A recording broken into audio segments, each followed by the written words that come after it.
The biggest diplomatic development for Israel that took place during 2017 happened toward the end of the year in a Christmas tree-decorated room in the White House on December 6. There, U.S. President Donald Trump did something that few really believed he would do and which three of his predecessors promised, but failed, to act on. He recognized Jerusalem as Israel's capital and put into motion the process of moving the U.S. Embassy there from Tel Aviv. Be the first to know. Join our Facebook page. Function, D, S, ID, var.js, fjs equal D get elements tag name, S, 0, if, D get element bid, ID, return, JS equal D create element, S, JS.id equal ID, JSSRC equal / connect facebook.net /n_us /all JS number XFBML equal 1 and app ID equal 1634148068997, FJS parent node insert before, JS, FJS, document, script, Facebook JS SDK. I have determined that it is time to officially recognize Jerusalem as the capital of Israel, Trump said. Israel is a sovereign nation with the right like every other sovereign nation to determine its own capital. Acknowledging this as a fact is a necessary condition for achieving peace.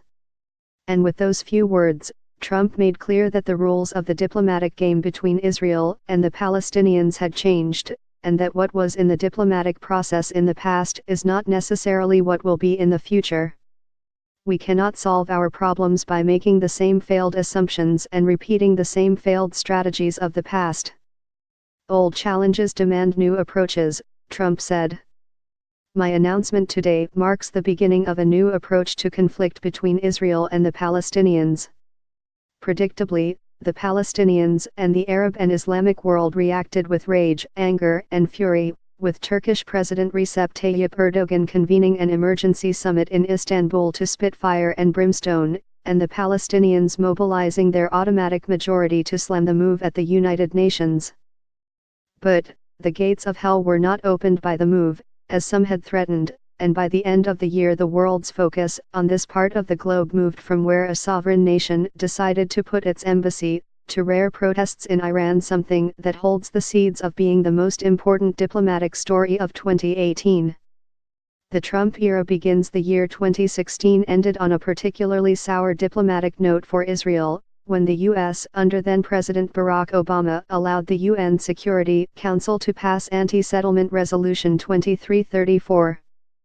This was then compounded by an exceptionally long, frustration-filled speech by then-Secretary of State John Kerry, essentially placing the onus for the lack of peace between Israel and the Palestinians on the settlements. U.S. President Donald Trump recognizes Jerusalem as Israel's capital and announces embassy to relocate. The 8-year Obama-Netanyahu drama ended with that discordant, yet oddly appropriate, final act. And then Obama and Kerry exited stage left, and Trump came on the stage. From the very beginning, from the first meeting between Netanyahu and Obama in the White House in February, the tone between Jerusalem and Washington shifted dramatically. Gone were the days when Washington would publicly scold Israel for every new housing project in Jerusalem over the Green Line. Gone were the bitter arguments over Iran. Gone were the days of trying to keep Israel at a distance.